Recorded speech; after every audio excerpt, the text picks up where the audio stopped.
കടലിടുക്ക് ഒഴിവാക്കി ചരക്കു നീക്കത്തിന് പുതിയ കടൽ വ്യാപാരപാത തുറന്ന് സൗദിയും UAEയും. സൗദിയിലെ ദമാമിൽ നിന്ന് തുടങ്ങി UAEയിലെ ഷാർജയിൽ ഖോർഫക്കാനിൽ അവസാനിക്കുന്നതാണ് പുതിയ പാത. ദമാമിൽ നിന്ന് ഗൾഫ് ഉൾക്കടലിലൂടെ ഖോർഫക്കാൻ തുറമുഖത്ത് എത്തും. തുറമുഖത്തിന് സമീപം സജായിലുള്ള ഡ്രൈ പോർട്ടും ചരക്കു നീക്കത്തിന് ഉപയോഗിക്കും. കരമാർഗമുള്ള വ്യാപാരപാത ഖോർഫക്കാനിൽ നിന്ന് അബുദാബി വഴി സൗദിയിലെ ദമാമിലെത്തും. തുറമുഖങ്ങളും ലോജിസ്റ്റിക് ഹബ്ബുകളും പരസ്പരം ബന്ധപ്പെടുത്തുന്നതാണ് ബദൽ വഴി. ഇന്ത്യ, ഓസ്ട്രേലിയ, ആഫ്രിക്കൻ രാജ്യങ്ങളിലേക്കുള്ള ചരക്കുകൾ ഹോർമൂസ് ഒഴിവാക്കി ഖോർഫക്കാനിൽ നിന്ന് ഇന്ത്യൻ സമുദ്രത്തിൽ പ്രവേശിക്കാനാകും. യൂറോപ്യൻ മേഖലയിലേക്കുള്ള ചരക്കു നീക്കം സൗദിയിൽ നിന്ന് സാധ്യമാകും.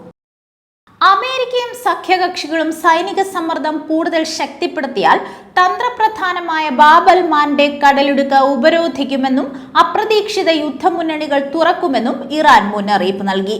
ഹോർമൂസ് കടലിടുക്കിന്റെ നിയന്ത്രണം ഏറ്റെടുക്കാനുള്ള അമേരിക്കയുടെ നീക്കങ്ങളെ മുന്നിൽ കണ്ടാണ് ഇറാന്റെ മുന്നറിയിപ്പ്.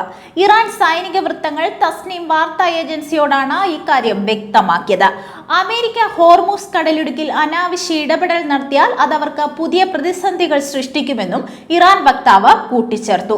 പേർഷ്യൻ ഗൾഫിലോ ഒമാൻ കടലിലോ ഇറാന്റെ ദ്വീപുകളിലോ സൈനിക വിന്യാസം നടത്തിയാൽ അത് ശത്രുക്കൾക്ക് ഇരട്ടി നഷ്ടമുണ്ടാക്കുമെന്ന രീതിയിലുള്ള തിരിച്ചടികൾക്ക് കാരണമാകുമെന്നും അവർ മുന്നറിയിപ്പ് നൽകി. ഇന്ത്യൻ മഹാസമുദ്രത്തെ ചെങ്കടലുമായും സൂയസ് കനാലുമായും ബന്ധിപ്പിക്കുന്ന പ്രധാന പാതയാണ് ബാബൽ മാൻഡേബ് അഥവാ മാൻഡേബ് കടലിടുക്ക്.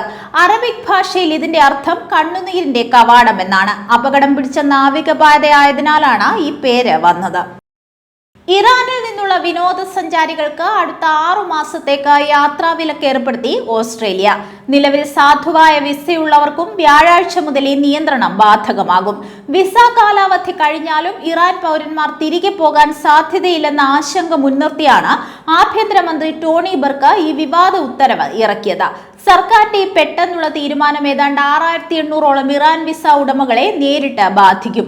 ഓസ്ട്രേലിയൻ പൗരന്മാരുടെ പങ്കാളികൾ, കുട്ടികൾ എന്നിവർക്ക് മാത്രമാണ് ഇതിൽ ഇളവ് നൽകിയിട്ടുള്ളത്. പൗരന്മാരുടെ മാതാപിതാക്കളുടെ കാര്യത്തിൽ പ്രത്യേക പരിഗണന നൽകിയേക്കും. എന്നാൽ മറ്റെല്ലാ സന്ദർശകർക്കും വിലക്ക് ബാധകമാണ്.